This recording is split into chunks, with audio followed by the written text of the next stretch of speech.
Hello, I'm Jerry Stewart. Just a minute, let me take a little bite here.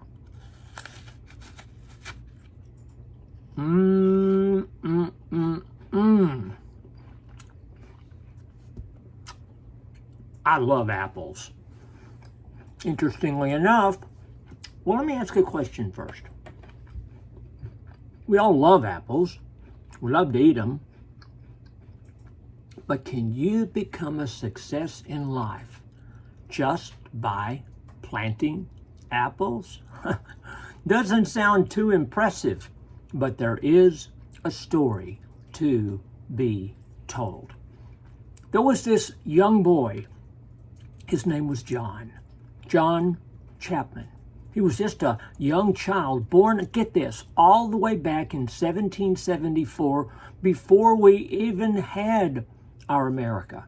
And his father went off to fight in the Revolutionary War. Now, the next year, sadly, his mother died.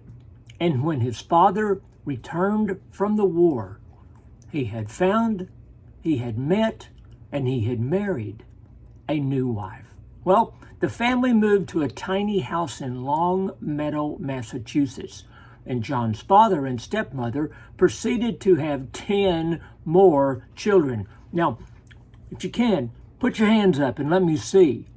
How many of you have 10 or more brothers and sisters? I'm looking everywhere, and I'm not seeing. Wow, that's a lot. That's a lot of kids. Well, John went to school for a few years when he was a young man, but by the time he was 20, he was working for an American apple grower in Pennsylvania. So as John Chapman worked in the apple orchard, he realized that the apple was a great thing of great beauty and a good business opportunity. Apples were easy to grow and could be stored for a long time. They were tasty and healthy and could be used in many ways. Hold on.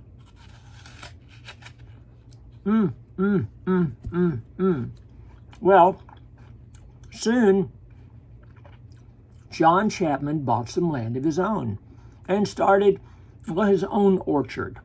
But more importantly, he made apple trees available to settlers traveling west. Remember, our country started off in the east, and as our country grew, people began to travel west. So when they traveled west, John got them apples to take with them. But after a while, John became restless and decided to take his apple business on the road. For the next 5 years, he planted seeds in Pennsylvania and New York, and when the seedling trees were big enough, he'd sell them. But if someone was poor and had nothing to trade, he'd give the trees for free. He was a very generous man. Soon, he traveled into the areas that became Ohio and Michigan, Indiana, Illinois, always using his same method.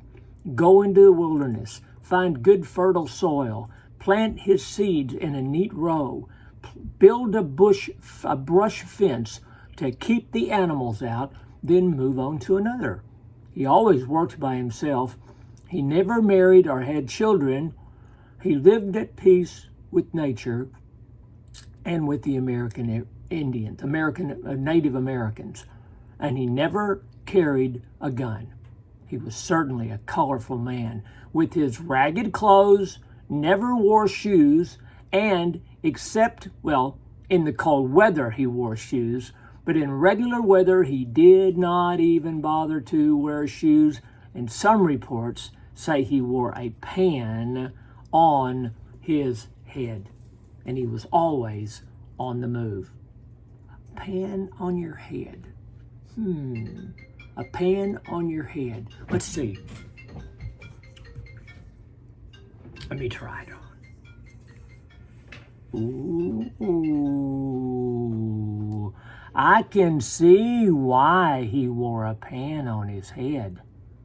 It's kind of cold to my head. And I don't know what he did when he took it off. Surely he didn't sleep with it on his head. Maybe he was making sure that when he walked under a tree, the squirrels wouldn't drop nuts on his head. Well, in 1843, when John Chapman was 69 years old, believe it or not, he walked barefoot all the way from Iowa to Pennsylvania, planting his apple seeds along the way. And there's no telling just how many apple orchards John was responsible for starting. But when he died at age 70, stories began to crop up about this odd man who devoted his life to growing apples.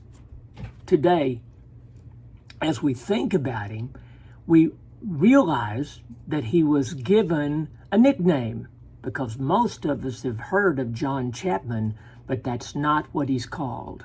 He's called Johnny Appleseed. So, engraved on John Chapman's tombstone today are these few simple words: he lived for others. Wow. I hope when I pass away that something like that nice could be written on my tombstone. Wow. So today's lesson: so many in life spend their entire lives searching for fame and fortune, while some others don't even strive or search. But because of the way they live their lives, the legacy they live, the fame and fortune find them. So, just what responsibility do we have regarding the way we conduct ourselves and just how it affects others? Think about this. People may doubt what you say, but they'll never doubt what you do. And when you walk, what you talk, people will notice. Walt Disney said it this way: people look at you and me to see what they are supposed to be. And if we don't disappoint them, maybe, just maybe, they won't disappoint us. Wow. What a great, great story. Go and tell your family. Go right now and say, man, I want to tell you a story about a guy that wore a pot on his head. Maybe your mom could let you borrow a pot and put it on your head. And you could walk around with a chunky apple, and you can tell the amazing story of how you can become famous. You can become a success just by planting apples. God bless you. God bless you all, and see you back soon. Keep looking at the site. Keep learning the stories. Keep learning. Thank you, Lord. Thank you so very much. God bless you. Bye-bye.